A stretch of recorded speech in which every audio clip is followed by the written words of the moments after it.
제13편 다윗의 시 인도자를 따라 부르는 노래.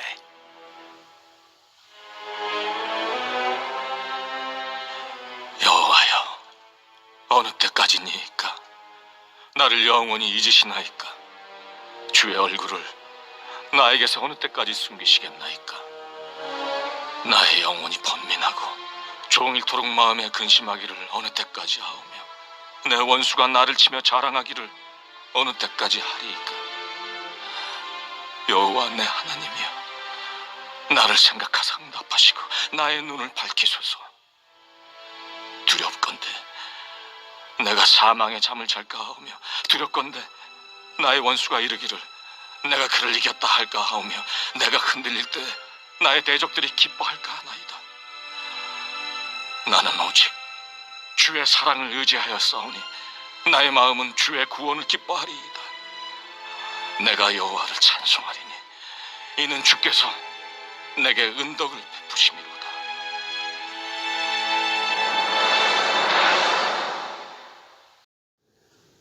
시편은 우리가 신앙생활 하면서 한 번쯤 느끼고 고민하게 되는 그런 신앙의 문제를 종종 다룹니다.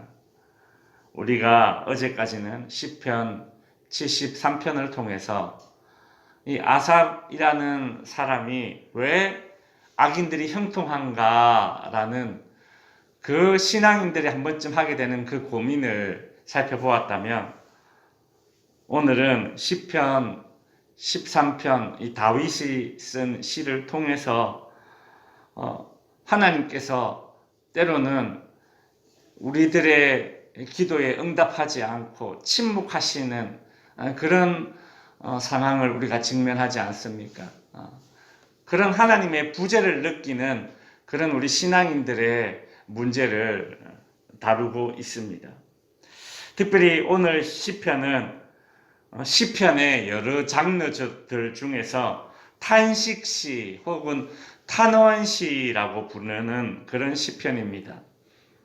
사실 시편 하면 우리가 찬양을 떠올리지만 오늘 본문의 시편처럼 찬양보다는 탄식하고 탄원하는 내용이 시편 가운데 더 많이 있습니다. 이를 통해서 우리가 알 수 있는 것이 무엇입니까? 참 우리 인생이 어떤 인생인지, 참 얼마나 고단한 인생인지를 알 수 있게 되죠. 탄식시는 일종의 흐름이 있습니다. 제일 먼저 절망을 하게 됩니다. 오늘 우리가 1절, 2절을 중점적으로 살펴볼 건데, 이 다윗이 어떤 상황에서 이제 절망을 하고 있죠. 그러다가 이제 내가 정말 죽을 것 같습니다 라는 어떤 자기의 사정을 이제 탄식을 하게 됩니다.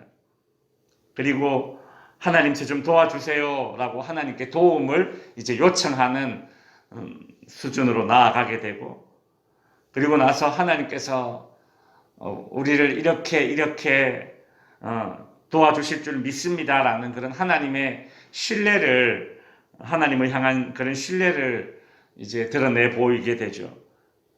이렇게 하나님께 대한 신뢰가 확신이 되면 마지막으로 이제 하나님의 이름을 부르면서 찬양하는 식으로 이 탄원시, 탄식시가 그런 흐름을 지니고 있습니다. 오늘 시편도 탄식시의 이런 흐름을 거쳐가면서 다윗의 상태가 절망에서 호소에서 희망으로 발전하는 모습을 시편 13편을 통해서 우리가 볼 수 있습니다. 오늘 시편 1절, 2절에서 반복되어져 나오는 말이 있습니다. 무엇인가 하면 바로 어느 때까지니까 라는 그런 말입니다. 고난의 끝이 언제일지 몰라서 지금 다윗은 힘들어하고 있습니다.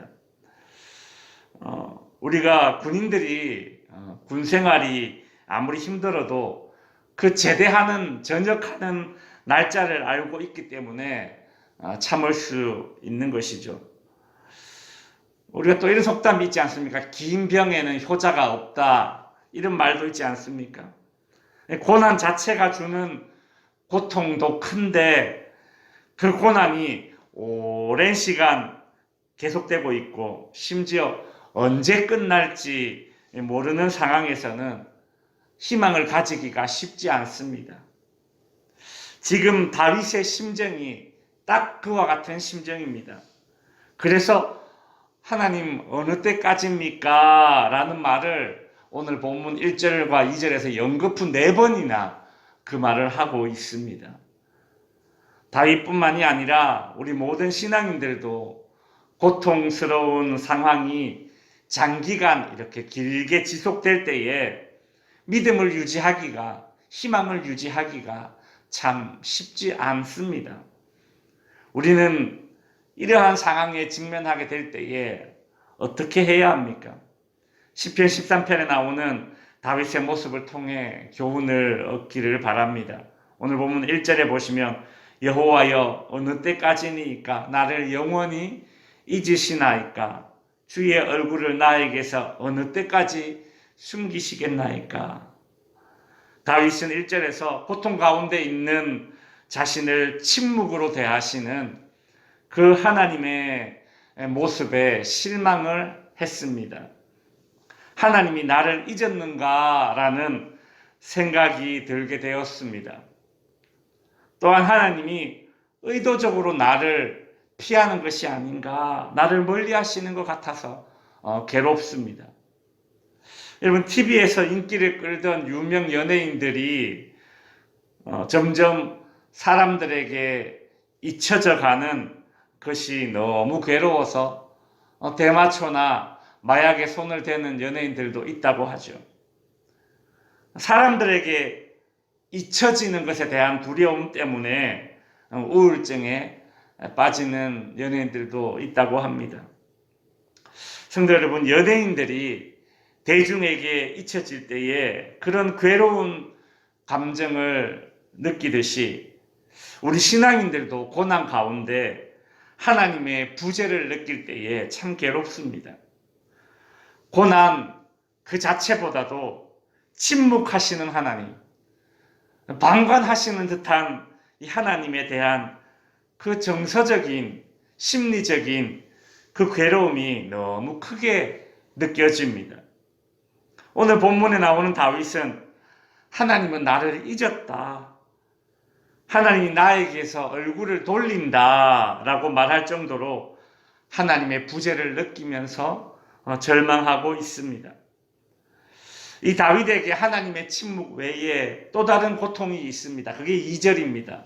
2절에 보시면 나의 영혼이 번민하고 종일토록 마음에 근심하기를 어느 때까지 하오며 내 원수가 나를 치며 자랑하기를 어느 때까지 하오리까 라고 하고 있죠. 이 고통 가운데 있는 자신을 조롱하는 주변 사람들, 특별히 이 원수들에 대한 태도가 다윗을 더 고통스럽게 만들고 있습니다. 우리가 이런 비유로 우리가 흔히 상상해 볼 수 있을 것입니다. 이 사람아, 자네는 예수 믿는다고 교회에 나가더니 더 잘 풀리기는커녕 이게 뭔가, 주변인들의 이런 태도, 다윗에게는 참 큰 무력감으로 그렇게 다가왔을 것입니다. 고난 그 자체보다도 그렇게 고난을 이겨내고 있는 나를 바라보면서 하나님을 안 믿는 사람들이 너 그거 봐라, 하나님 믿는다고 하더니 뭐 잘 되는 게 뭐가 있냐, 이런 소리를 듣게 될 때 참 얼마나 우리가 신앙인으로서 무기력해집니까? 그죠? 지금 다윗이 그런 감정을 느끼는 겁니다. 말씀을 이제 정리하겠습니다.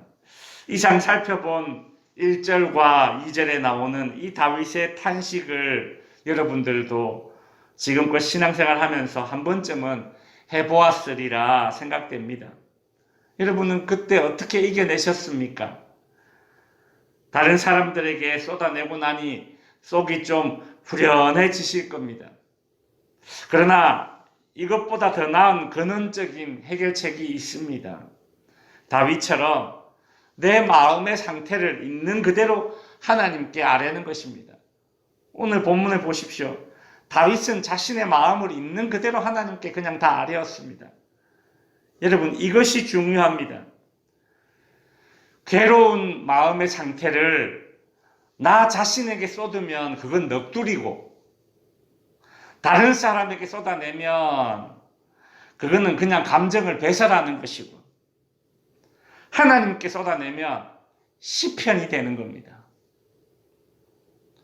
다윗의 탄식시를 보면서 우리 감정도 하나님 앞에 내어드릴 수 있는 제물이 될 수 있구나, 그런 생각을 해봅니다.